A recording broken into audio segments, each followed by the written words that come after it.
And after days of protest in Fayetteville, Police Chief Gina Hawkins is reflecting on her department's response and how to move forward. CBS 17's Jamise Price joining us live this morning in Fayetteville after speaking with Chief Hawkins, who says the change starts with real solutions. Jamise.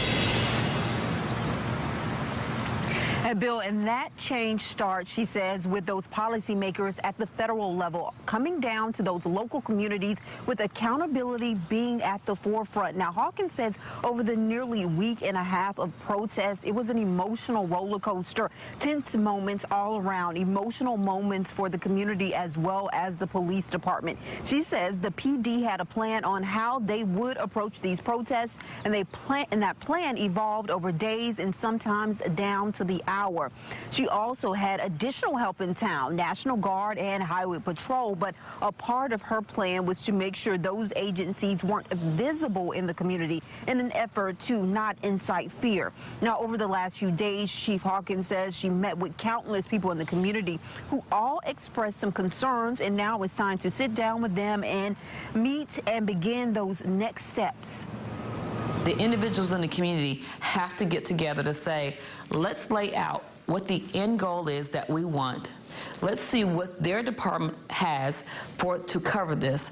Let's have the real discussion of how I feel first, what I believe is occurring, and then the reality of, let me see what is happening and how I do to prevent that.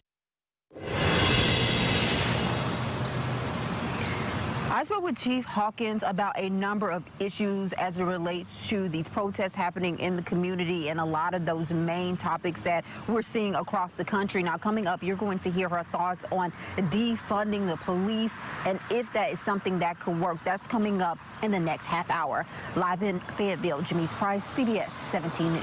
News that matters. This is CBS 17 News. In the wake of George Floyd's death, some activists have said they want police departments to be defunded or even disbanded. And the call for disbanding is especially strong in Minneapolis. Of course, that's where George Floyd died.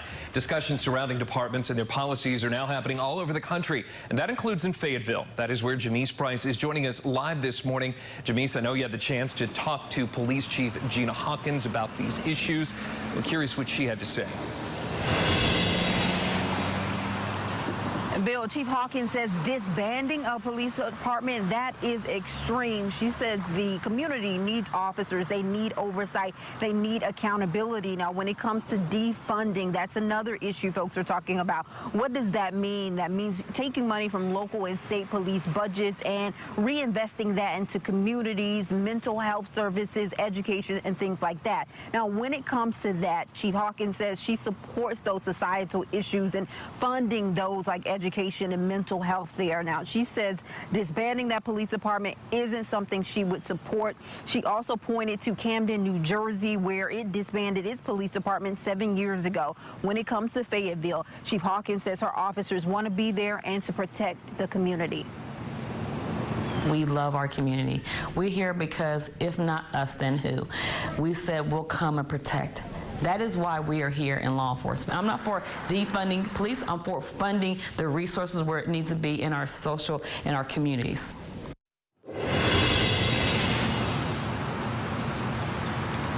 I also talked to Chief Hawkins just on the past week of protests here in the community and reflecting on that and where to go. And she says that basically starts with policymakers at the federal level all the way down here to the local level, especially with accountability being at the forefront. She met a lot of folks in the community. She says she's ready to sit down and talk with them to get a deeper insight on what they would like to see here in their community from their police department. Live in Fayetteville, Jamise Price, CBS 17 News.